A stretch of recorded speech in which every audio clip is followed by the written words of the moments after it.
안녕하세요. 행복샷입니다. 오늘도 시장을 정리하면서 하루를 마무리하는 시간을 가져볼 겁니다.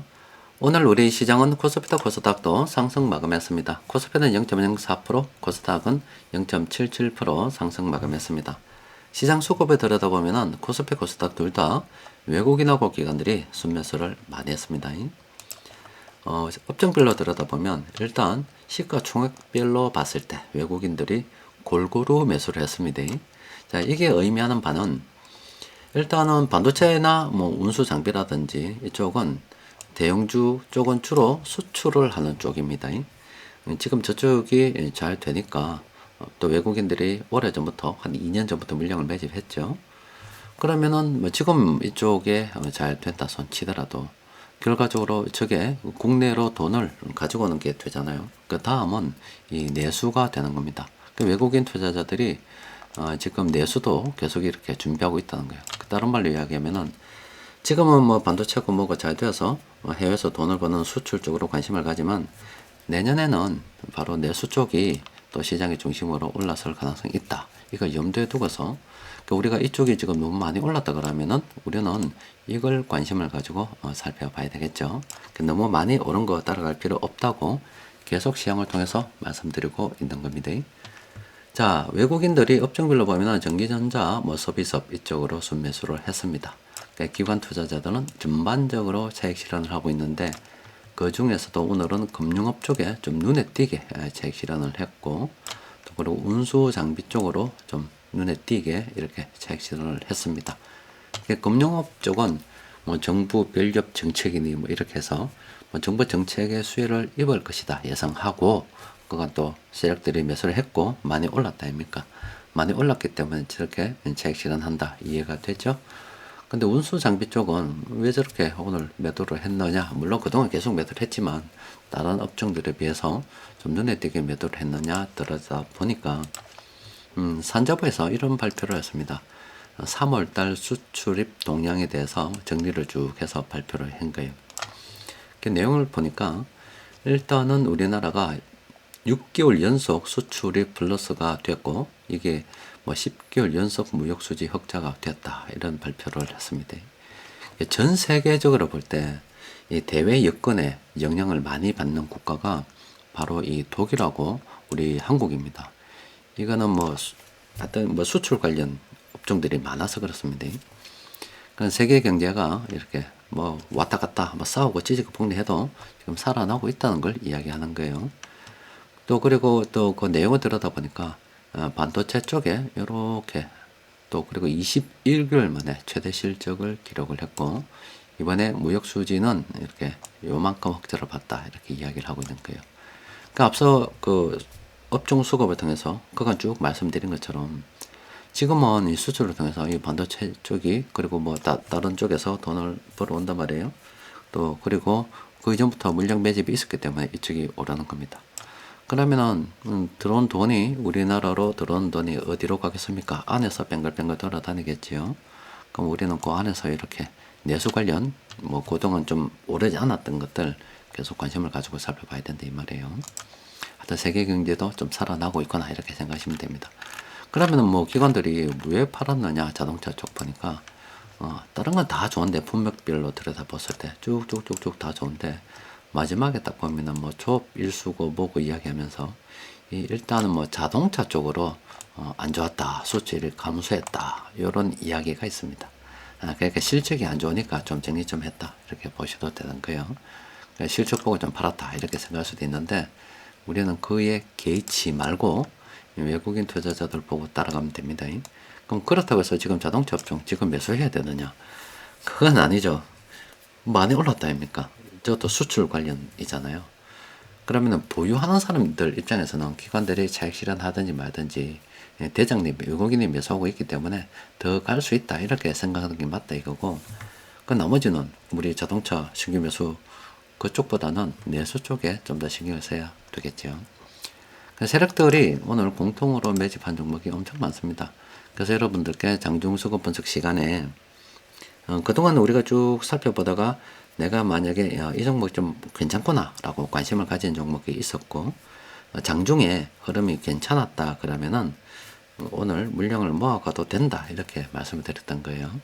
또 장 마치고 나서 보니까 28개 종목이 세력들이 공통으로 매수를 한 거다 이렇게 이야기 나오는데, 그럼 이것도 우리가 살펴보고 괜찮은 것들은 관심 종목으로 등록을 해둘 필요가 있겠지요. 자, 그리고 또 여러분들께 또 하나 더 말씀을 드리는 게, 제가 지금 계속 이렇게 이야기하는 게 돈 흐름에 대한 이야기입니다. 항상 우리 카페에서도 돈 흐름을 알면 투자가 보인다 이런 이야기를 하고 있고, 돈은 거짓말을 못한다라고 또 이야기를 하고 있어요. 또 그리고 지금 여기 타임세이브를 통해서 여러분들이 살펴보는 것들은 대충 이래 저점을 찍고 여기 주가가 보면 이렇게 흘러내리잖아요. 지금 여기 뭐 크게 오르지 않고 왔다 갔다 합니다만은, 주가가 흘러내리는 방향에서 다른 쪽으로 방향을 지금 바닥을 다진다고도 볼 수 있잖아요. 턴다는 것은 누군가 이게 들어왔다는 거예요. 그러니까 돈이 투입됐다는 겁니다. 항상 제가 여러분들께 뭐 지난 몇 년 동안 계속 이야기를 한 게 돈입니다. 돈을 중심으로 바라봐야 된다라고 말씀드렸어요. 그러니까 시장의 뉴스 이런 거 굉장히 조심해야 된다. 그 뉴스를 볼 때도 돈 흐름을 보고서 그걸 해석을 해야 된다 이렇게 말씀드렸습니다. 그 뉴스만 보고 투자하면 안 된다라고 말씀을 드렸어요. 그 최근에 보면은 뭐 AI가 나와서 뭐 AI가 대단하니 무슨 이야기가 많이 나오고, 또 AI가 금융 쪽에서 어떤 일을 할 거니 이런 이야기를 많이 하잖아요. 그런데 그에 대해서도 AI를 맹신하면 안 되는 겁니다. 왜냐하면은 이 AI라는 것이 그 뭐 무엇을 가지고 움직이냐면, AI의 밥은 바로 이 데이터가 되겠죠. 데이터가 정보가 될 것이고 밥은 전기가 될 것이고요.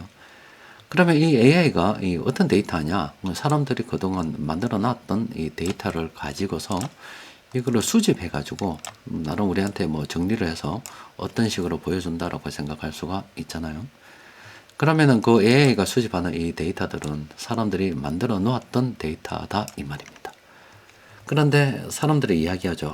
AI가 거짓말한다. 모르는데 아는 척한다. 뭐 이런 이야기 많이 하죠. 아마 여러분들께서도 뭐 경험해 보셨을 겁니다. 그리고 뭐 대표적인 게 세종대왕이 뭐 아이폰인가 아이패드를 갖다가 던졌다. 그 사건에 대해서 설명해라. 이런 뭐 이야기도 있었잖아요.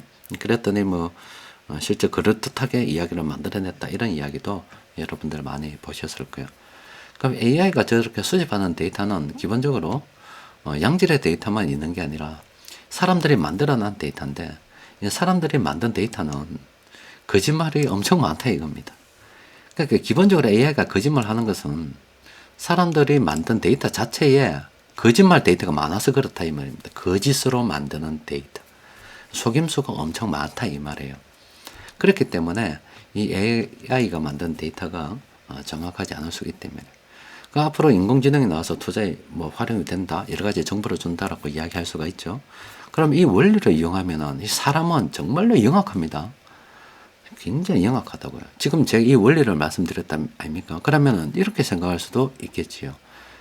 AI가 데이터를 수집을 하는데, 만약에 수집하기 바로 그 직전 단계에, 내가 AI에게 거짓 데이터를 엄청 심어뒀다 이 말이에요. AI가 찾을 수 있도록, 우리가 마치 인터넷 검색해 보면 가짜 정보들, 뭐 광고 정보들이 검색이 되는 것처럼 요 한 부분에 심어줬다 이 말이에요. 그럼 AI라고 하는 것이 어떤 진실을 가릴 수 있는 게 아니라 있는 그대로를 그냥 하는 거기 때문에 이 자체가 내가 심어놓은 거짓 정보다 이 말이죠. 그럼 이 거짓 정보가 AI에 담기겠죠. 그리고 이 담긴 정보가 AI가 준 거예요. 그럼 AI가 만들어준 이 정보를 우리가 맹신을 하게 되면 투자 어떻게 됩니까? 개판 날 수가 있습니다. 개판. 절대 여러분들께 항상 말씀드리는 게 돈 흐름을 중심으로 생각해라는 겁니다. 항상 그 이야기고, 가치투자연구원에서 제가 그 뭐 수급 분석 책을 쓰기 이전에 계속 공부하면서 느꼈던 게 바로 이런 거, 세력들이 장난을 치거나, 이 원리가 바로 뭐 주식이란 것이 뭐 임자 없는 주식이 없고, 내가 가지고 있던 상대방이 가지고 있던 이 둘 중에 하나 빼앗든 뜨는 깃든 이런 관계가 형성이 돼야 되기 때문에 이 미디어가 들어가서 굉장히 조작질을 하더라라는 것을 안 거예요. 그래서 계속 돈 흐름에 대해서 이야기하고 있고, AI도 분명히 저런 앞으로 움직임을 볼 겁니다. 그러면은 머리 좋은 사람들은 이미 가짜 정보를 막 연습을 시켜서 마치 AI가 이야기하면 진짜인 것처럼 믿는 사람들한테 막 뿌려댈 거예요. 아마 그런 일이 발생하면서 사기치는 일이 분명히 생길 겁니다. 그래서 항상 돈 흐름을 중심으로 기본기를 항상 다져 들어가야 된다. 이런 생각 좀 해봐야 됩니다. 그리고 또 하나의 문제점은 뭐냐면은 우리가 가진 데이터라는 것들이 있죠. 데이터. 이 데이터라고 하는 것은 특히 이 컴퓨터를 이용하는 여러 가지 데이터들은 요 어떤 범위가 있어요. 범위. 그러니까 어떤 이 범위를 이렇게 그러니까 AI로 치면은 과거에 없었던 일이 새로 생기면 이 대처가 안 되는 거예요.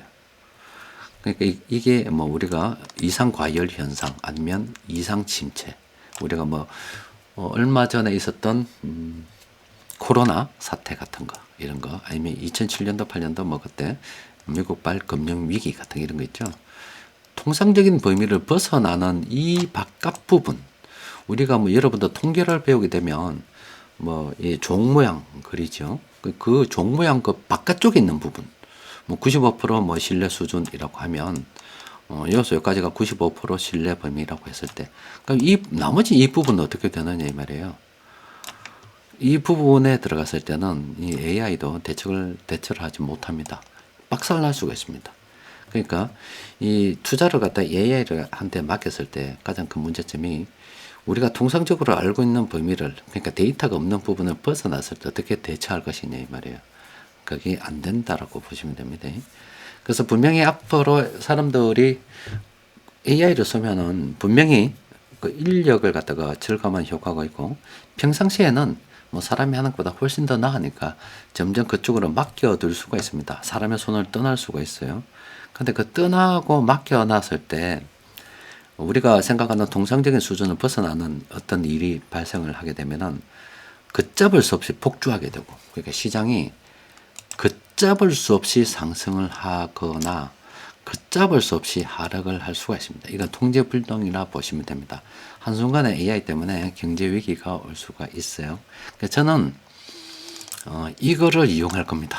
이거 걷잡을 수 없이 상승하는 거 이거 AI한테 맡겨놓고 점점 이쪽으로 가게 되면은 무지막지하게 한번 상승을 할 겁니다. 왜냐하면 그동안 풀린 돈도 엄청나게 많고 경제도 좋고 지금 살아나고 있고 세계 경제 살아나죠.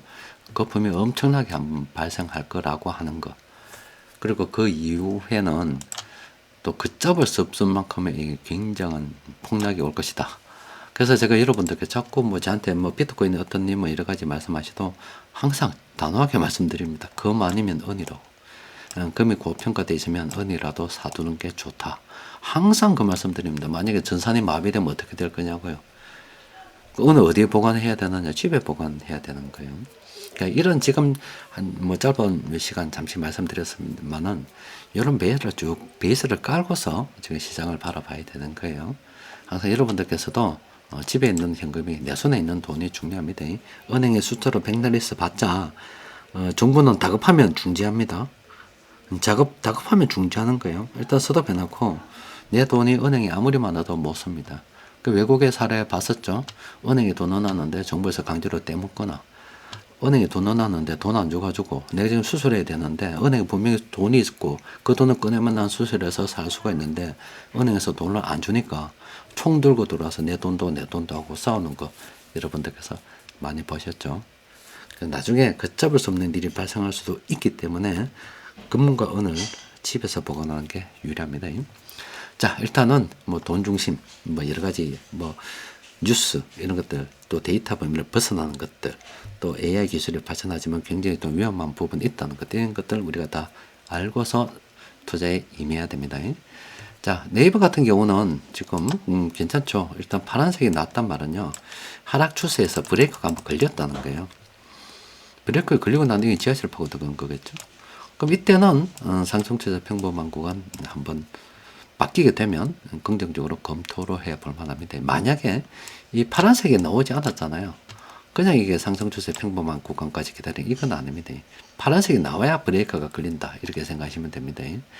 모르겠어요. 좀 더 다른 종목 보고 그런 게 있으면 자 요거는 좀 더 경우가 좀 다른데 일단 여기서부터 시작해서 이게 한 추세가 끝난 게 아니죠. 보통 4개면 4개 정도 나와야 되는데 가는 척 하다가 지금 계속 지하실 파고 들어간 거예요. 그냥 계속 지금 일단 브레이크를 여기서 걸락 했는데 지하실 파고 들어갔다 생각하면 돼요.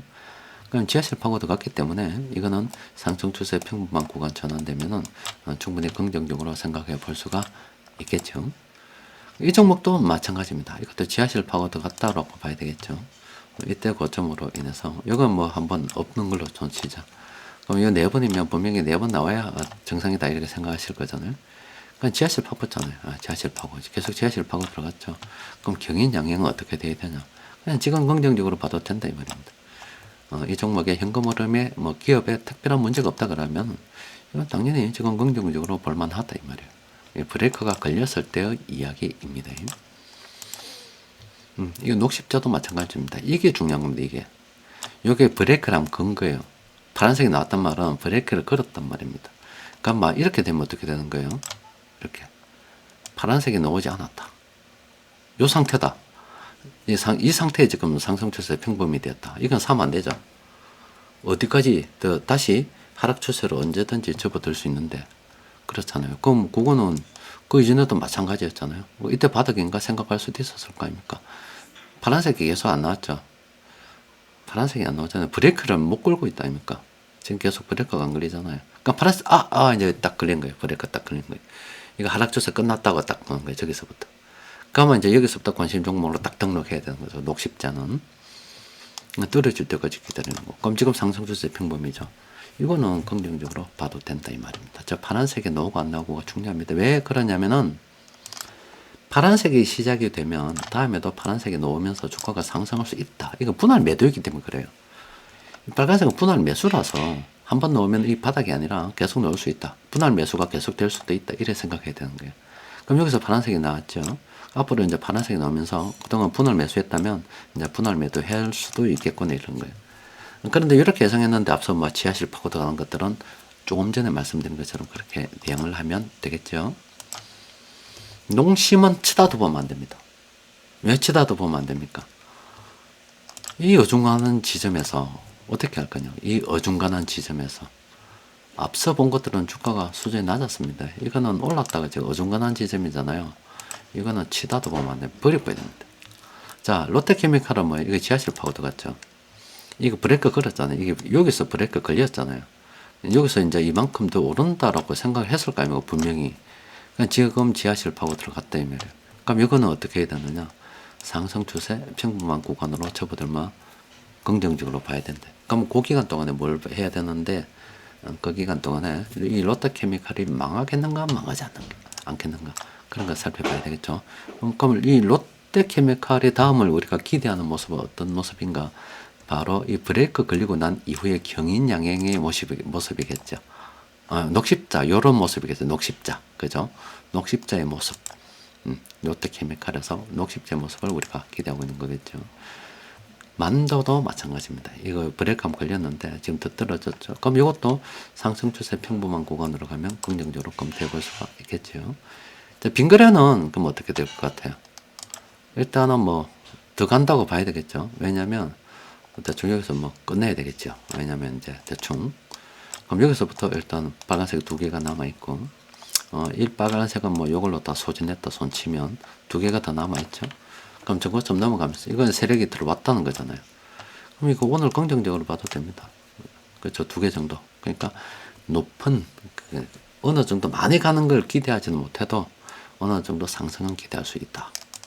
근데 다른 종목도 많은데 내가 엄청리 하나 가져야 되겠다 하면 살 수가 있는데 근데 굳이 이 종목 살 필요가 있겠어요? 왜 지금 살 필요가 없느냐? 이때 기회 놓쳤잖아요. 이 기회. 여기서 우리가 지하실 파고 들어갔죠. 그러면 요거 이제 브레이크 걸리겠구나. 다시 한번 생각할 수 있는 부분이기 때문에. 아니면 여기서 상승 추세 뭐 하락에서 하락 추세 평범에서 상승 추세 평범으로 바뀌었을 때 요때 살 수도 있는 부분이고 이때도 좀 미심쩍으면 브레이크 한 번 더 걸릴 때까지 기다렸잖아요. 그럼 이때 이후로 우리가 관심을 가질 수가 있겠죠. 그러면 충분히 그 이후에도 이런 식으로 떨어졌을 때 매수할 수 있는 기간이 이럴 때 매수해야 되는 구간이 있잖아요. 있었고, 그럼 이때부터 이제 분할 매도가 시작된다는 거잖아요, 이거. 그죠? 파란색 오르면서 한다, 아닙니까? 그럼 이 가가지고 지금 전체적으로 봤을 때 빨간색이 2개 더 남았으니까 좀 더 갈 수 있네라고 오늘 봤기 때문에 이렇게 하는 거지. 실제는 매수는 이 부분에서 이루어졌어야 된다, 이 말이죠. 그럼 뭐 매수가 늦었다고 볼 수 있죠. 버스 떠났는데 억지로 한번 긴기 타는 거예요. 문이 닫혔는데 억지로 여기 뛰어가가지고 따따따따 두드려서 버스 기사한테 문 좀 열어주세요 한 거라고. 그래 무리하게 투자하는 게 아닙니다. 그러니까 항상 주인공이 되십시오. 떳떳하게. 그러니까 이게 뭐냐면은 내 좀 데리고 가주세요 이게 아니라 내가 여기 기다리고 있는데 버스가 와요. 오면 타면 됩니다. 그럼 버스가 요 기준으로 인해서 지나갔지요. 지금 빙그레는 지나간 거 뛰어가서 내 좀 태워도 이 이야기예요. 이 부분이. 근데 요 부분은 이 부분이죠. 기다리고 내 차례가 오면 타면 되는 거. 내 돈 가서 내 투자하는데 왜 굳이 돈 들고 들어가서 뛰어가가지고 투자하나 이 말이에요. 그러니까 빙그레는 그래 보면 또 투자할 이유가 없죠. 억지로 하지 말고 내 차례 오면 투자하십시오. 삼성전기 같은 경우도 지금 뭐 충분히 긍정적으로 볼 수가 있죠. 근데 이것도 좀 늦었지 않겠습니까?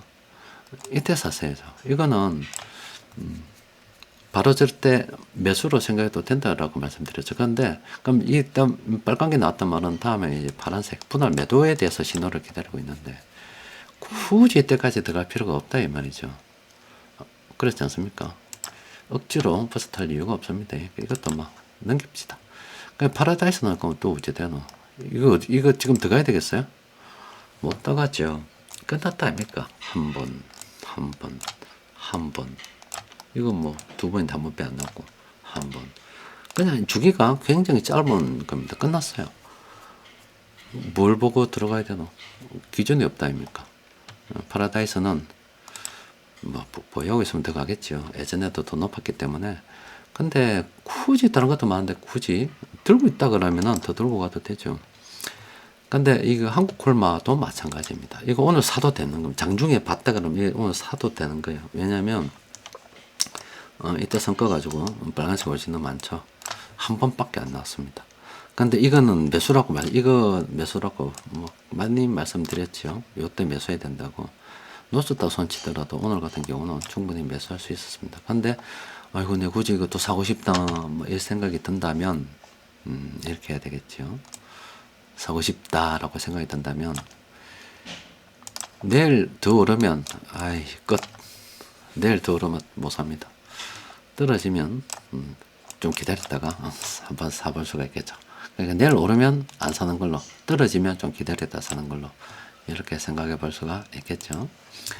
여튼 우리나라 수출이 조금씩 살아나고 있다 그럽니다. 외국인 투자자들은 우리 시장의 주식을 계속 매수를 하고 있고요. 또 AI가 나옴에 따라서 점점 AI에 지금은 반신반의하다가 쓰다 보면 자꾸 의지할 겁니다. 자꾸 의지를 할 거예요. 근데 이 AI가 움직이는 이 기본은 사람이 프로그래밍인 게 아니라 사람이 만들어놓은 데이터를 학습한다는 것을 절대 잊으면 안 됩니다.